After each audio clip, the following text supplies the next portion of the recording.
사람보다 건물에 집착했던 대형교회 목사의 양심선언. 미국 LA 삼성장로교회 신원규 목사님의 거꾸로 오르는 사다리 소개합니다. 2000년대 한인 이민교회는 교회마다 예배당을 크게 짓는 붐이 일었다. 명목은 다음 세대의 영적 성장이라지만 교회마다 무리하게 건축, 증축하면서 교인들의 희생이 뒤따랐다. 교인들의 집을 저당 잡아 빌린 돈으로 건축한 교회도 많았다. 그러자 교회가 커질수록 성도들은 더 가난해졌고 목회자들은 이 같은 교인들의 희생을 당연하게 여겼다. 우리 교회도 예외는 아니었다. 교인 수가 늘어나자 무엇보다 주차장이 비좁았다. 10,000명이 넘는 교인을 수용하는 대규모 교회로 리모델링 공사를 했는데 공사 중 사고가 터졌다. 천장에 무거운 골조를 세우다가 철근이 떨어져 어린 인부가 다쳤다. 그때는 그것이 하나님이 주신 경고인 줄 전혀 몰랐다. 그런 와중에 부동산 값이 폭등해서 70억을 주고 산 건물이 10개월 만에 110억 원이 되었다. 그만큼 은행 대출이 쉬워지자 은행들은 앞다투어 나를 찾아와 대출 경쟁을 벌였다. 빌려주겠다는 대로 돈을 빌려다가 마음껏 건축에 쏟아부었다. 그런데 한참 지나서 정신을 차리고 보니 그것은 교회 돈도 내 돈도 아닌 은행 빚이었다. 한번 부동산으로 재미를 보고 나자 목 좋은 땅이나 건물을 보면 사야 할 것 같은 생각이 들었다. 그러다 은행이 사라고 추천한 부동산 하나를 또 겁없이 사들였는데 전체 부지가 약 7만 평 규모의 미국 교회였다. 외부에선 삼성교회가 나날이 부자가 되어 간다고 부러워했다. 모두 은행 빚으로 사들인 것이니 엄밀히 말하면 교회는 갈수록 가난해지면서 은행 돈만 불려준 셈이었다. 2,000명 이상 예배드릴 수 있는 예배당이 완공되었을 때는 1,500명 가까이 되던 교인이 절반으로 줄어들었다. 돈 많은 사람들이 먼저 교회를 떠났다. 그렇게 큰 희생을 치르고 입주했으나 매달 2-3천만 원씩 세금을 내야 했다. 빚쟁이에게는 시간이 쏜살처럼 날아간다. 한 달에 한 번 이자 내는 그날이 얼마나 빨리 다가오는지. 결국 돈 한 푼 없이 은행 빚으로 엄청난 규모의 빌딩과 땅을 사들인 교회는 재정의 한계를 맞고 말았다. 부동산이 많다는 이유로 은행은 말만 하면 10억도 곧바로 빌려주었다.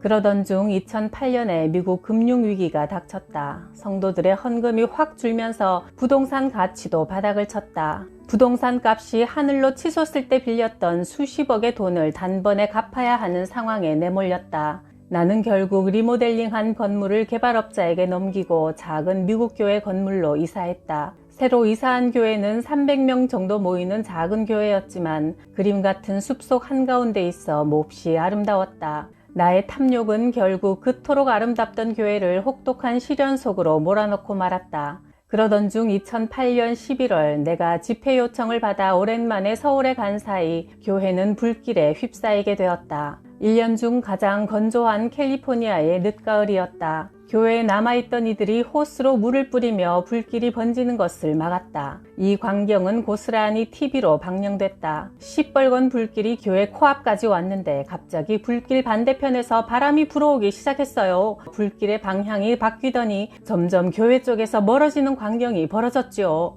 나중에 현장에 출동한 경찰과 소방대원, 주민들은 숲속에 있던 우리 교회를 중심으로 인근 동네만 불에 타지 않고 나머지는 모두 타버린 믿을 수 없는 현장을 눈으로 확인했다.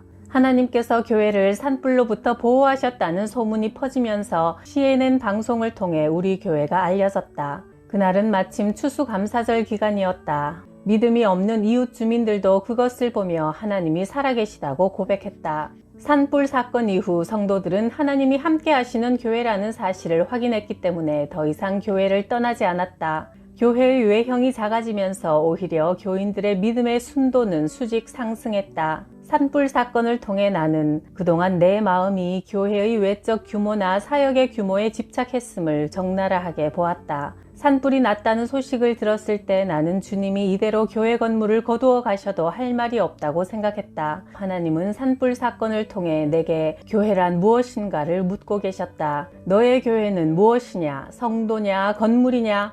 물론 예배드릴 장소는 지어야 한다. 그러나 교인의 헌신으로 목사의 세상 욕심을 살찌우면서 짓는 거대하고 화려한 예배당은 하나님이 기뻐하시지 않는다. 그런데 나는 정작 섬겨야 할 성도를 희생시키고 사람들 보기에 좋은 건물을 짓느라 온 몸과 마음을 불사르고 있었다. 세상 가운데서 지치고 힘들어 주님에게 기대기 위해 찾아온 성도들은 교회에서 아무런 위로도 받지 못했다. 목회자란 사람은 교인의 삶을 돌아볼 겨를도 없이 한 달 내내 이달에는 어떻게 수천만 원이나 되는 이자를 갚나만 생각하며 전전긍긍했다. 이것은 더 이상 교회가 아니었다. 나는 그런 모든 상황을 깨끗하게 정리하고 2010년 1월 7일 미주 지역 한인 신문 기자들을 초청해 공개 기자회견을 가졌다. 지난 10년간 우리 교회가 겪은 혼란이 순전히 내 욕심과 무리한 교회 확장으로 빚어진 일이며 그로 인해 교인들이 어려움을 겪게 되었다고 솔직하게 고백했다. 혹시라도 나로 인해 하나님을 떠나는 영혼이 있을까 그것이 가장 두려웠다.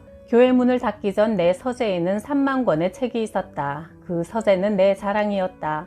다른 목사들이 그 서재를 아방궁이라 부를 만큼 몹시 부러워했다. 하지만 교회 건물을 은행에 넘기고 나올 때 그 많던 책을 거의 가지고 오지 못했다. 밥을 먹으러 식당에 가도 3, 4, 5 모인 한국인들이 나에 대해 수군거렸다. 삼성 장로교회 목사가 죽었다더라, 도망갔다더라 하는 시기였다. 사람들과 마주치는 게 두려웠다. 마음이 무너지자 몸이 버티지 못하고 주저앉았다. 갈수록 피로감이 심해져 병원에 가니 지방간 수치가 위험 수위라는 진단이 나왔다. 간이 4배나 부었으니 목사님은 일찍 죽게 되어 있습니다. 간이 이렇게 부은 건 스트레스 때문일 텐데 예수님보다 앞서가려다 이렇게 간덩이가 붓는 목사님들이 많이 계시지요. 성도들한테는 말씀에 순종하라고 하면서 정작 목사님들은 예수님 말씀에 순종하지 않고 자기가 앞장서서 다 저질러 놓고 이렇게 해달라 저렇게 해달라 떼를 쓰죠. 그러니까 이렇게 간이 붓는 겁니다. 그는 내 부은 간을 통해 내가 걸어온 삶을 그대로 짚어냈다. 성도들의 영혼을 책임지는 하나님의 종은 언제나 영적으로 충만해야 했다. 지난 10년간 내 영혼은 주님의 생명수로부터 멀어져 바싹 말라버린 상태였다.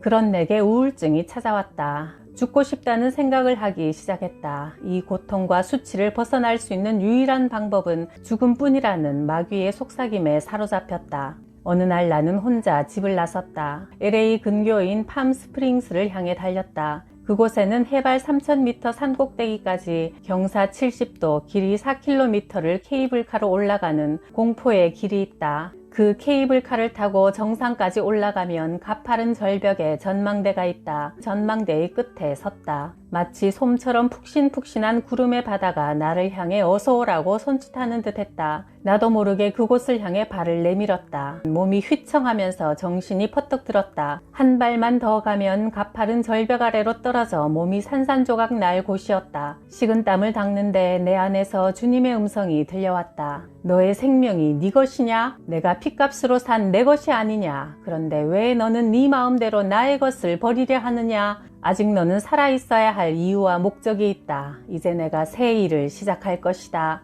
맑고 미세한 그 음성이 그날 나를 살렸다. 나는 평범한 여행자처럼 그곳 식당에서 밥을 맛있게 먹고 산을 내려왔다. 산에서 내려온 뒤 나의 내면에서 욕심과 야심이 사라졌다. 그동안 나는 사도 바울이 배설물이라 말한 세상적 야망과 탐욕을 채우며 살아온 것이다. 건물을 은행에 넘겨주고 난 뒤 남은 교인 250명은 다시 의기투합하여 건물 2층을 일부 빌려 예배를 드리기로 했다. 이전보다 10분의 1로 줄어든 내 사무실에서 나는 걸핏하면 책상 모서리에 걸려 부딪혔다.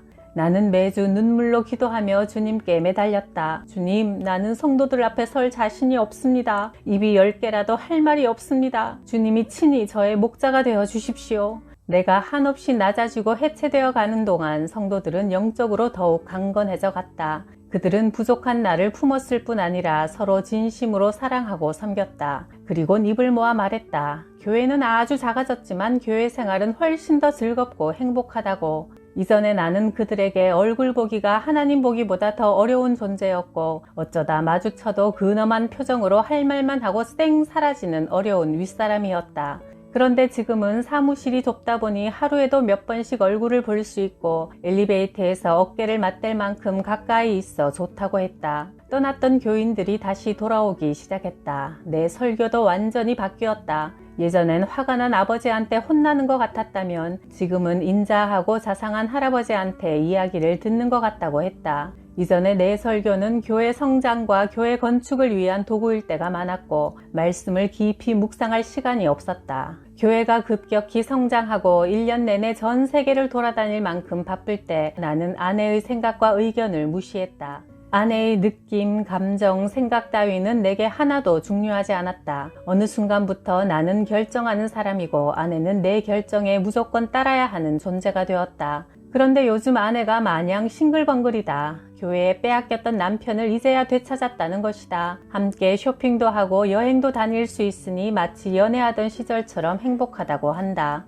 나는 고백했다. 다 내려놨어. 내가 원하는 대로가 아니라 하나님이 원하시는 대로 살 거야. 그게 바로 예수님이 말씀하신 자유란 걸 이제야 알았어. 나는 요즘 이전보다 훨씬 많이 웃고 농담도 잘한다. 그래서인지 교인들은 내 방을 제 집 드나들듯 편하게 한다. 점차 내 마음엔 잃어버린 영혼을 향한 뜨거움이 생겨나기 시작했다. 고아를 돌보는 사역을 시작하자 법무법인 김앤장의 파트너로 있는 정영진 변호사를 만나게 되었다. 그는 3대째 신앙을 지켜온 집안의 후손으로 서울법대를 졸업하고 사법, 행정, 외무고시 3과에 다 합격한 뒤 미국 예일법대에서 박사학위를 받고 미국의 로펌에서 근무했다. 그는 나와 함께 캄보디아의 고아들을 만나러 갔다. 교인들의 헌금으로 건물 짓는 데만 힘쓰는 교회에 헌금하느니 고아들을 돕는 사역에 삶을 드리고 싶다고 했다.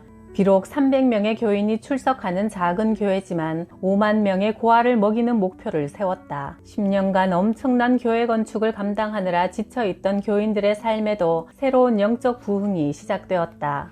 뒤로 밀려나 있던 노년층이 요즘 교회에서 바빠졌다. 교회가 작아지자 교회 원로들이 뒤늦게 청년처럼 이리저리 뛰고 있다. 주일이면 차량 봉사에서 예배 안내, 점심 식사 준비까지 힘쓰며 고아 사역과 선교사 지원 사역을 돕기 위해 해외도 수시로 오간다. 마치 청년 시절로 돌아간 듯하다고 행복해한다. 교회와 성도는 잠시 사는 이 땅에서 주인이 되려고 발버둥 칠 것이 아니라 나그네처럼 짐을 더 가볍게 하여 천국으로의 귀향에 소망을 두어야 한다. 미국의 대부분 교회는 좌석수에 비해 교인 수는 20%에 불과하다. 예전에 교회를 건축할 때는 전쟁을 치르는 전사의 마음으로 밀어붙였다. 그러나 지금은 그저 모든 일을 주님의 평안 가운데 소리 없이 하고 있다. 교회는 그동안 몸집 불리기에만 급급해서 교회끼리 경쟁하는 데 골몰하느라 정작 악한 영과 싸우는 데는 전투력이 약해졌다. 만일 그 광풍을 만나지 못했다면 나는 지금도 어디선가 계속 큰 교회를 짓기 위해 교인들을 충동질하는 설교나 하고 있을 것이다.